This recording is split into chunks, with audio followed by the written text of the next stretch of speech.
Radhe Radhe everyone, कैसे हैं आप सभी। आज के वीडियो में हम जानेंगे नहाए खाएं कैसे करें। संपूर्ण जानकारी आपको इस वीडियो में मिलेगी। सबसे पहले आप सभी को जितिया व्रत की ढेरों शुभकामनाएं। भगवान जिमुत वाहन आपकी और आपकी संतान की सदैव रक्षा करे। आपकी संतान का जीवन उज्जवल हो, तरक्की करे, संतान हमारी सदैव सुरक्षित रहे और स्वस्थ रहे। आश्विन मास के कृष्ण पक्ष की तिथि को यह पर्व मनाया जाता है। आश्विन माह की सप्तमी से लेकर नवमी तक यह पर्व चलता है। सप्तमी तिथि को हम नहाए खाएं करते हैं और नवमी के दिन पारण किया जाता है। तीनों दिनों का बहुत ज़्यादा महत्व है। चिल्लो और सियारिन का भी पूजा किया जाता है। गणेश जी का और कलश भगवान का भी पूजन किया जाता है। पितरों का भी पूजन किया जाता है। पूजा विधि जैसे आपके क्षेत्र में होती है वैसे ही करें, उसी ही तरह करें। नहाए खाए नाम से पता चल रहा है कि नहाकर पहले भोजन ग्रहण करें। इस दिन से लहसुन प्याज का भोजन त्याग दें। हम स्नान आदि से शुद्ध हो जाते हैं। इन तीनों दिनों में आपको सफाई नहीं करनी है। आप किसी की भी हेल्प ले सकते हैं। इन तीनों दिनों में आपको किसी भी प्रकार की जीव हत्या नहीं करनी है।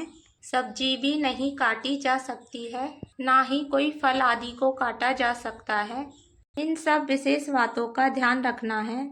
उस दिन कम से कम बोलना होता है जिससे हमें प्यास ना लगे। इस तरीके से इन सब बातों का ध्यान रखना होता है।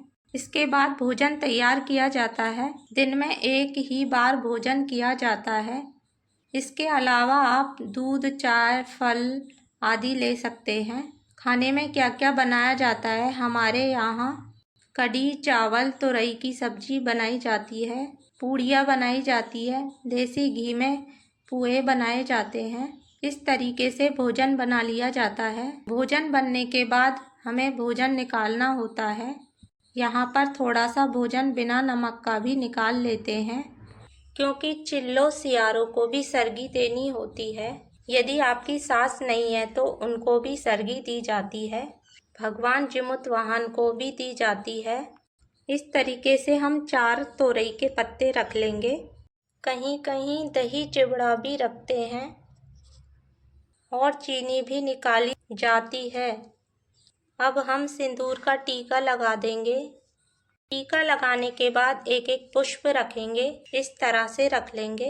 यह कार्य आप घर की छत पर भी कर सकते हैं और बालकनी में भी कर सकते हैं। यदि आपके घर के आसपास पार्क है तो वहां पर भी जाकर कर सकते हैं। कोए चील का भोजन ऊंचे स्थान पर रख दिया जाता है।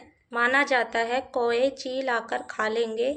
जो सियार का है वह छोड़ दिया जाता है और जो सियार का भोजन होता है वहीं छोड़ दिया जाता है। इस प्रकार हम हाथ में पानी लेकर चारों तरफ फेर देंगे। पूजन को संपूर्ण होने के बाद थाली लगाएंगे अपनी। उस थाली में नहाए खाए का भोजन बनाया है वो सब एक जगह बैठकर अच्छी तरह से खाया जाता है। यदि आपके सासू माँ नहीं है तो पहले दिन दान पुण्य किया जाता है।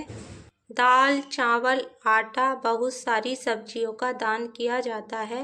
यदि आपके सासू माँ है तो दान नहीं करना होता है। अगले दिन सुबह उठकर सर्गी की जाती है। सर्गी में नमक नहीं खाया जाता है, मिठाई खाया जाता है। सिंदूर नहीं लगाया जाता है। अगले दिन पारण के समय मांग भरी जाती है। हमारे यहाँ कोई भी पूजा पाठ बिना मांग भरे नहीं होती है। किसी किसी के यहाँ अगले दिन स्नान किया जाता है, जो सरसों की खली का उपटन बना के किया जाता है।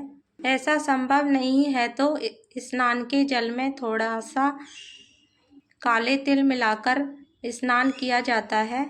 चाहे नहाए खाए के दिन कर रहे हो चाहे अगले दिन कर रहे हो, अगर कुछ नहीं रहे तो गंगा जल अवश्य मिला लें और शाम को सिर से नहाकर थोड़ी देर बालों को खुला छोड़कर थोड़ा सा पानी टपकना चाहिए। कहते हैं हमारी जो पितरानी होती है उनको जल प्राप्त होता है। तो आप इस तरह से पूजन करें।